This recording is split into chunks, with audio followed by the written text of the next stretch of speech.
Hey guys, time for an Affliction guide. Let's start out with comparing Grimoire Sacrifice with Supremacy, as Affliction, Sacrifice and Supremacy is close to the same on single target fights where we reach towards best in slot gear. Supremacy is better than Sacrifice on most item levels before best in slot, and on any fight with more than one target. Supremacy pulls ahead of Sacrifice really fast. As soon as you spend less time casting Malefic Grasp, Sacrifice loses its value, and that leaves us wanting to play Supremacy on most fights, regardless what. Supremacy right now scales the best with Observer as a pet, while with Sacrifice you can sacrifice any of your pet's fertilities. Especially the Voidwalker brings a strong survival cooldown. Now if we take a look at Glyphs compared to Demonology, they're 100% utility based as Affliction. You don't really need any Glyphs to boost your Affliction damage like Demonology, just take whatever fits for the fight. Stat priorities as Affliction is debatable, and I would recommend you not to go full out haste on most fights.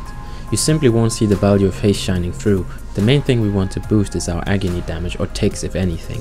Corruption barely touches the boss anymore, so going for haste caps around Corruption is utter pointless. Haste does scale up your RPPM trinkets and metagem values, but it's so little that you will never notice it, with RNG factors of your trinket going up and down 10 to 15% in uptime from one try to another. Mastery scales well without dots and works well for higher burst and multi-dotting. Now the Affliction haste caps around UA and Agony is mainly around these values. So if we should put together some basic guidelines how to play from these values, my recommendation would be that below 516 item level or so, you wanna go for 6637 haste and then put Arrest into Mastery. It gives you another tick of UA doing normal rate haste, and it covers the Agony extra tick at 6400. Now next up around 520 item level, I recommend 9778 haste. It gives you another tick of Agony rate buff, and you put the rest into Mastery. It's a really good value that works pretty well with any item level. Now if you wanna go best in slot single target fight patchwork style, I would recommend to go higher haste and then go for some higher agony or UA caps and then put the rest into Mastery, but there really isn't such fights in Throne of Thunder that it can shine. Multi-target, I would still recommend you to only go for about 9778, maybe a bit higher if you really get best in slot gear. But as long as you stick to around some of these caps, they're not majorly important, but there's no point to go all out with haste, because you really won't notice the difference of your RPPM trinkets uptime. Now the main reason to ever play Affliction is purely because of the legendary metagem. It scales the best with our Affliction spec versus any of the other two, and you will most likely see better results with both Destruction and Demonology if you don't have the legendary metagem. Now let's look at gemming. There's no set in stone way to gem anymore. You want to always aim for your socket bonus, and it really depends on your gear. You want to be sure you can reach haste values that approximately fit your item level. So if you have no issues reaching 9778 haste, then put Mastery in yellow and Intellect Mastery in red. And in blue you can use the hit Mastery. If you like haste, you can swap a few gems around with haste versions instead of the mentioned Mastery ones. Gear's Affliction is nearly the same as Demonology. Set bonus for Affliction isn't really that great either, so as soon as you can run with 3 off pieces you should probably. Now it's the same for Demo, where we have 4 really good off pieces. Legs and chest from Erdan, gloves from Durumu and headpiece from Dark Animus. If you run with Wushulays, you get so much hit that you would want the headpiece from Dark Animus over the gloves from Durumu. If you have any other trinket combination, you can run with the gloves from Durumu over the headpiece, together with the 2 Radan pieces. Rest of the items are pretty much similar to Demonology. Always go for as many Mastery and haste items as you can get your hands on, and as little crit as possible.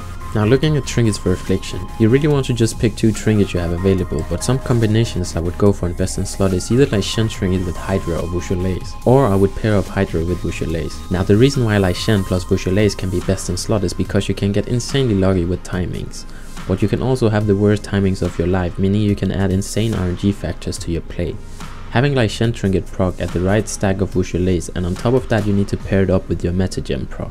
I think you get the idea how great and worthy this combo can be, but how bad it can be if your trinket procs at just the wrong time. Breath plus Lai Shen trinket or Wushulays plus Breath gives you a way more stable playstyle with nice timings. Paired up together they should bring you a good overall DPS as well. The differences of these trinkets are really not that important or noticeable. You need to remember it's all about getting them to actually proc, which doesn't matter what combo you have. If you like to live life on the edge, go with Wushulays and Lai Shen trinket though.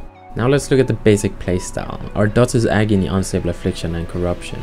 Damage wise, Agony hits the hardest, followed by UA and Corruption. Though Corruption is important because we need to proc Nightfalls that gives us free soul shards. Now our casts are Haunt and Malefic Grasp. Agony is a 10 stack dot and builds up over time.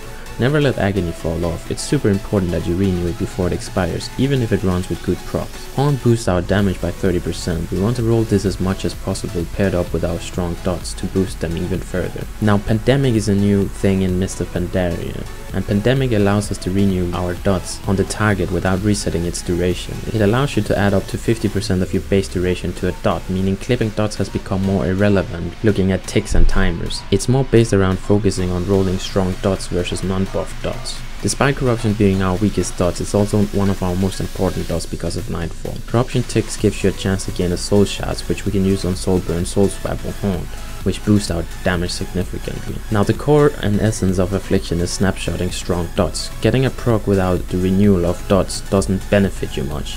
Therefore it's one big prayer fest that everything procs on top of each other to boost your damage immensely. Soul shard management is important with how Trinket and Metagem work these days. It's bad to overuse your soul shard on non-buff dots. You always more or less want to have a Soulburn Soul Swap ready in case Lai Shen Trinket procs with Metagem or Intellect Trinkets. Pulling shards is useful during our down period where we have dots rolling without any Intellect or Haste proc. You never want to wait too long at 3 shards either, in case you get lucky Nightfall procs and waste and override your 4th shard. Now most people who play Affliction also know AF dots these days. It's an add-on that takes away the fun and joy of Affliction, but it's more or less become a must-have for people playing it.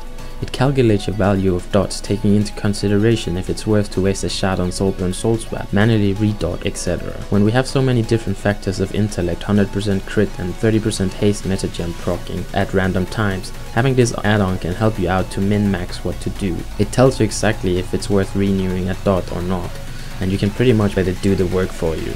Now let's look into some tips for Affliction. Rolling big dots and optimizing your Malefic Grasp use is the core essence of Affliction. Once you get comfortable with the spec, it's very easy to execute. Paired up with AF dot makes it a no-brainer how to play. Now some things you can try to optimize as Affliction is also your Malefic Grasp channel ticks. You don't want to cut your channel ticks all the time recasting a dot, which may result in a lost tick and a DPS loss. Make sure you have a cast bar with channel ticks showing, which can help you optimize this. You also want to keep Corruption on as many targets as possible for Nightfall procs to gain soul shards. Even if the target isn't supposed to die, keep rolling Corruption to increase your soul shard regeneration. Avoid wasting time below 20% manually casting dots. You have endless shards to spend on Soulburn Soul Shard, and Haunts should always have 100% uptime. Dark Soul is about to come off cooldown at 25 to 30% or so, and you have 1 Dark Soul left for the fight. Be sure to save it for below 20% instead of using it instantly. You want to roll your last Dark Soul during execute phase. Now let's take a look at AoE. AoE's Affliction is very limited. We only have long lasting AoE and we really lack fast burst AoE like Demonology. Any fights with fast paced AoE, Affliction falls miles behind. Seed of Corruption is our main AoE spell. It barely does damage but allows us to spread Corruption if we soul burn it. Spreading Corruption gives us a good armament of shards to spend, but Corruption itself barely does damage these days. Now that's where we can shine on long AoE periods. We get so many shards from all the Corruption ticks that we can soul burn, soul swap, tap target all the adds to roll dots and fill with Seed of Corruption. Sadly, there isn't really any fights in Throne of Thunder that will allow this, or in general any AoE encounters this works, so Affliction AoE is rather terrible. Affliction's opener is very easy. Now the opening for Affliction hasn't changed much. You want to precast Haunts and Soulburn Soul Swap your dots up with Dark Soul. As soon as your dots start ticking, all your trinkets will proc, and as soon as you have as many beneficial things up as possible, you want to Soulburn Soul Swap again to renew your dots. If you have Wushulae's Trinket that stacks up over 20 seconds, you want to be sure to use a Soulburn Soul Swap before Dark Soul expires together with max stacks. Thanks for watching and I hope you found it helpful.